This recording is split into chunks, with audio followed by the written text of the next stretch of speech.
Yo quiero centrar muy brevemente algunos de los principales conflictos y tensiones estructurales que se esconden detrás de esta verdadera declaración de guerra a la vida, que es el neoliberalismo en su momento actual.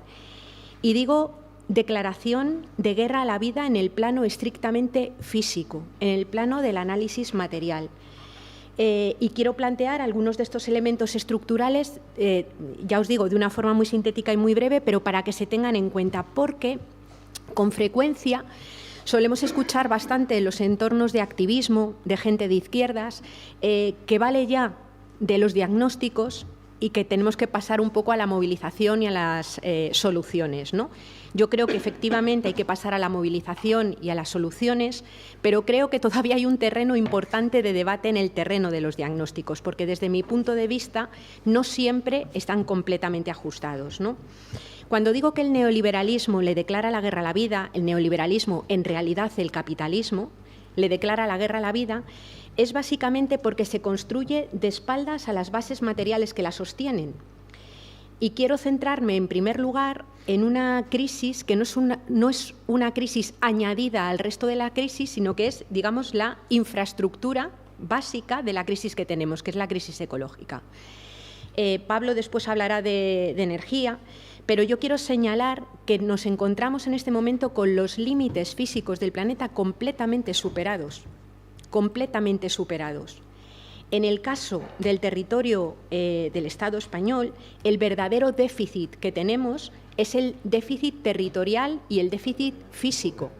Si la misma valla que se le pone a la entrada de las personas migrantes se le pusiera a la entrada de energía, a la entrada de materiales y a la salida de residuos, aquí no durábamos ni 2 meses.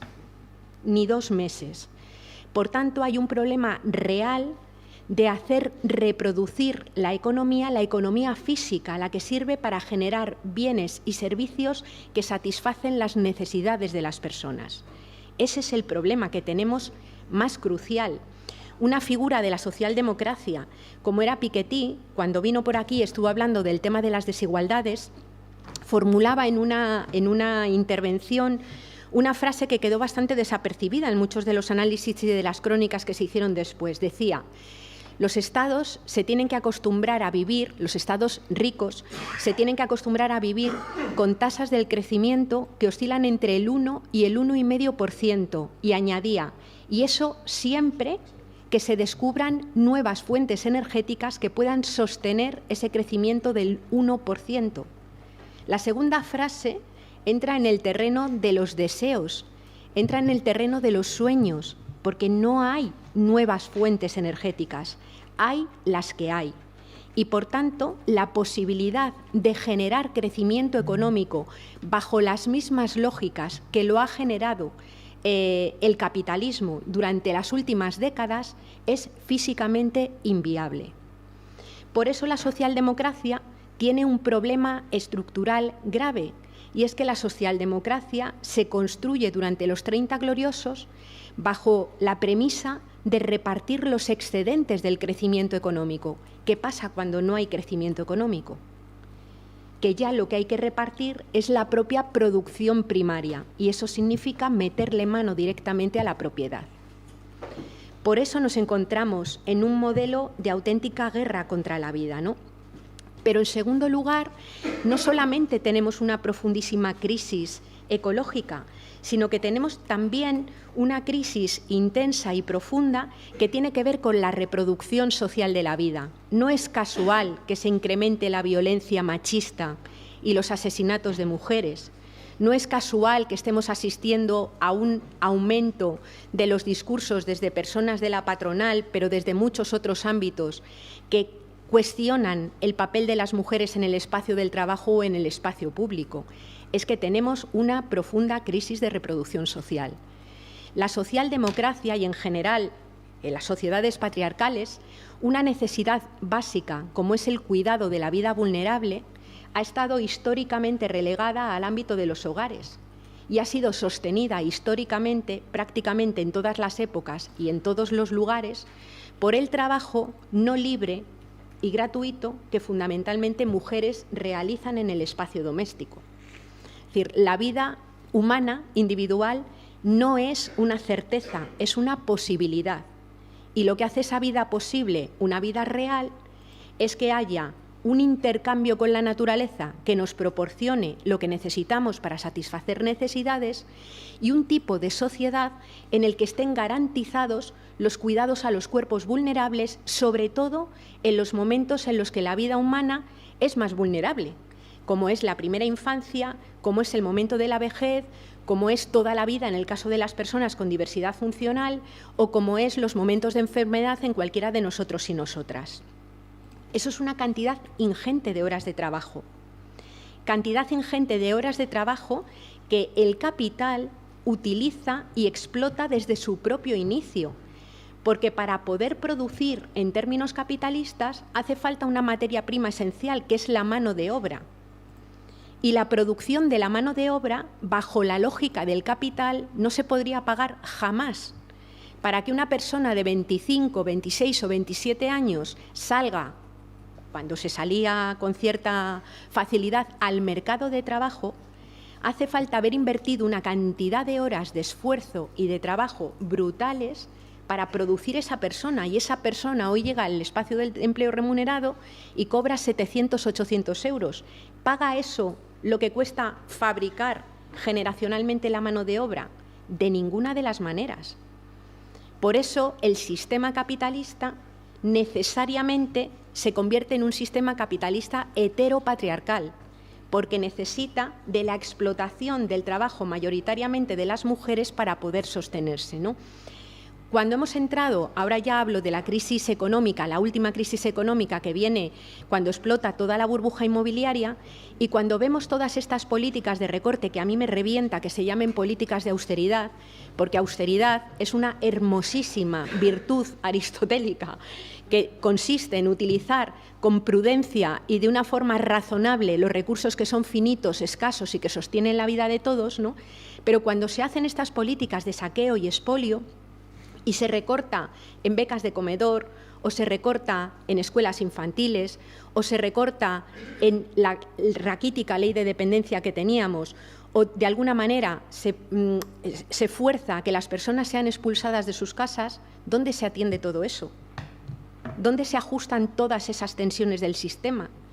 ¿Quién está cargando con los peores ajustes de la precariedad vital? Eso se ajusta dentro de los hogares. Y los hogares son las grandes corporaciones del patriarcado, donde hay una distribución enormemente desigual de los tiempos de trabajo para atender la vida cotidiana.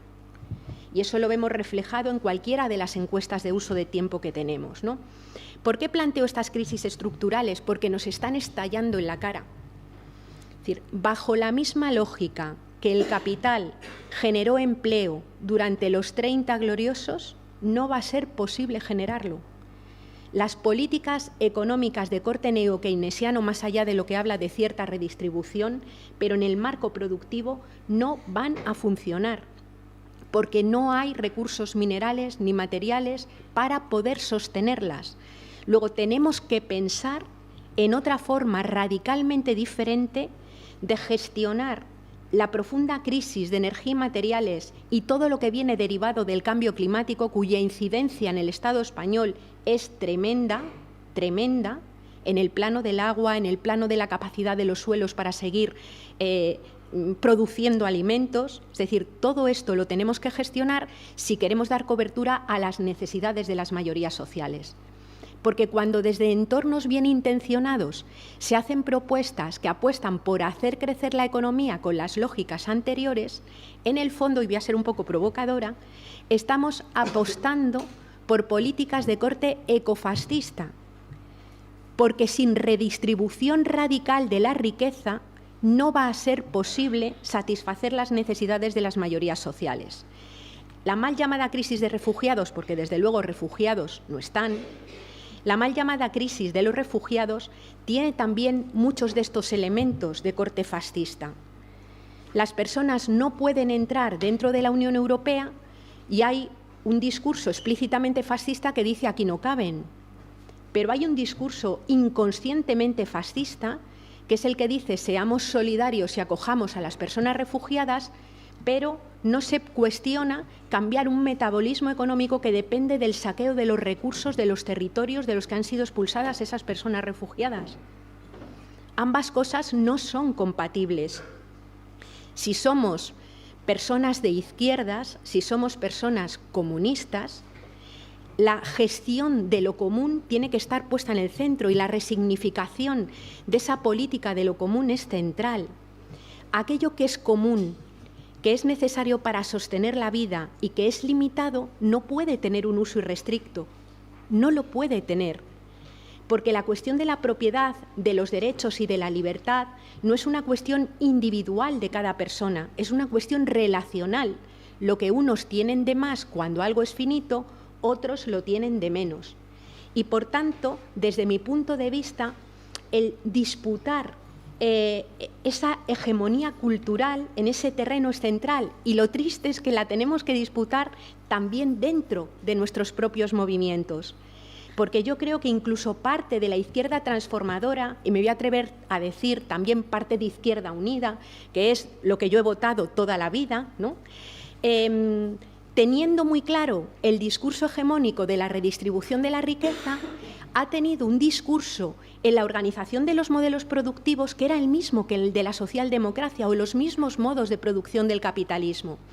Y si algo demostró las crisis de los países del socialismo real, es que es muy difícil poder construir algo alternativo al capitalismo si el modo de producción en el que se basa es el mismo.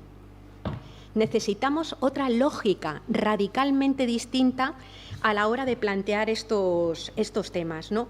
Por tanto, yo quería situar Saskia Sassen en uno de los últimos libros. Yo creo que hace un planteamiento bastante interesante cuando dice que se ha pasado de un capitalismo de la producción y de la explotación del trabajo a un capitalismo del extractivismo en términos físicos de la naturaleza y extractivismo social, es decir, de sacar los últimos recursos públicos que quedan, y en vez de explotación hablamos ya de expulsión. Lo que nos estamos encontrando es que, como no le demos la vuelta a esto, vamos a tener procesos de expulsión de personas de la vida. Es decir, la única forma de generar vida segura para la humanidad es no superar un techo ecológico que ya está pulverizado y tener un suelo mínimo de necesidades cubiertas, necesidades por debajo de las cuales no se pueden vivir vidas decentes. Entre ese suelo mínimo de necesidades y ese techo ecológico es donde podemos construir vida segura. Y ahí hay una disputa grande en el terreno de las propuestas concretas, en esa mano por el suelo que decía Mao, y en el terreno del cambio de relatos, en esa otra mano por el cielo. Ambas son necesarias, ¿no?